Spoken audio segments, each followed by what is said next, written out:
4 വർഷം മുൻപ് നടന്ന തൂങ്ങിമരണത്തിൻ്റെ ഫോട്ടോകൾ പരിശോധിക്കുമ്പോൾ ക്രൈംബ്രാഞ്ച് ഉദ്യോഗസ്ഥരുടെ കണ്ണ് ഒരു കാഴ്ചയിലുടക്കി. കയർ കൊണ്ടുള്ള ഒരു കെട്ടിൻ്റെ കാഴ്ചയായിരുന്നു അത്. ആ കാഴ്ചയോടെ അന്വേഷണ ഉദ്യോഗസ്ഥനായ DYSP പ്രതാപൻ നായർ ഒപ്പമുള്ള ഉദ്യോഗസ്ഥരോട് ഒരു കാര്യം ഉറപ്പിച്ചു പറഞ്ഞു: it's A clear case of murder. അതെ, അതൊരു തൂങ്ങിമരണമല്ല, കൊലപാതകമായിരുന്നു. ക്രൂരമായി ബലാത്സംഗം ചെയ്ത് കൊലപ്പെടുത്തിയ ശേഷം മൃതദേഹം ഇരുമ്പ് കുളത്തിൽ തൂക്കിയപ്പോൾ കെട്ടിനൊരു പ്രൊഫഷണൽ ടച്ച് ഉണ്ടായിരുന്നു. കയർ കൊണ്ട് മൃതദേഹം കെട്ടിയതിലെ പ്രത്യേകത കൊണ്ട് മാത്രം കേരളത്തിൽ തെളിഞ്ഞ കൊലക്കേസ്.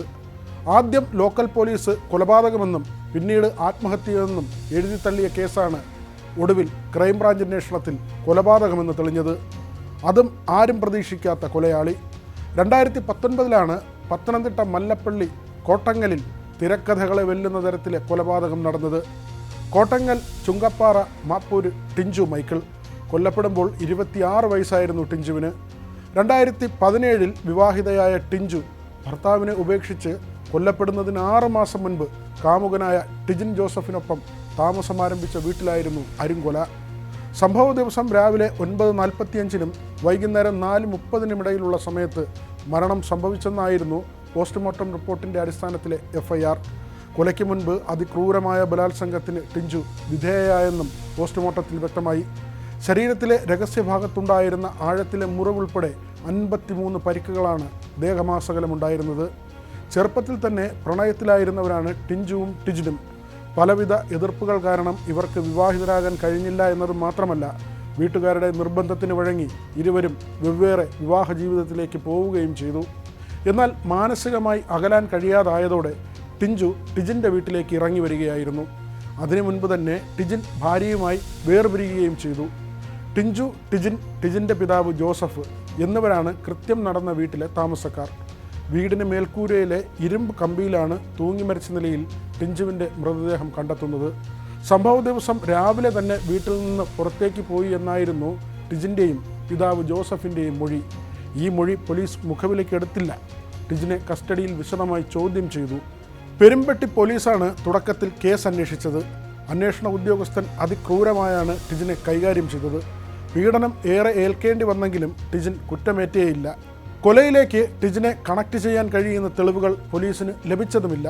ഇതോടെ ടിജിൻ്റെ നിരന്തര മർദ്ദനത്തിൽ ടിഞ്ചുവിന് പരിക്കുകളേറ്റിരുന്നുവെന്നും ഒടുവിൽ യുവതി ആത്മഹത്യ ചെയ്തുവെന്നുമുള്ള കണ്ടെത്തലിലേക്ക് പോലീസ് എത്തിച്ചേർന്നു.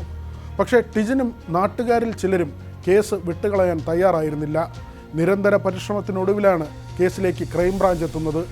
യുവതിയുടെ നഖത്തിനടിയിൽ നിന്ന് ലഭിച്ച DNA സാമ്പിളുകളും ശരീരത്തിലെ പാടുകളും ജനനേന്ദ്രിയ ഭാഗത്തു നിന്ന് ലഭിച്ച പുരുഷബീജത്തിൻ്റെ DNAയും മറ്റ് ചിലരുടെ സാമ്പിളുകളുമായി അന്വേഷണ സംഘം പരിശോധനയ്ക്ക് വിധേയമാക്കി.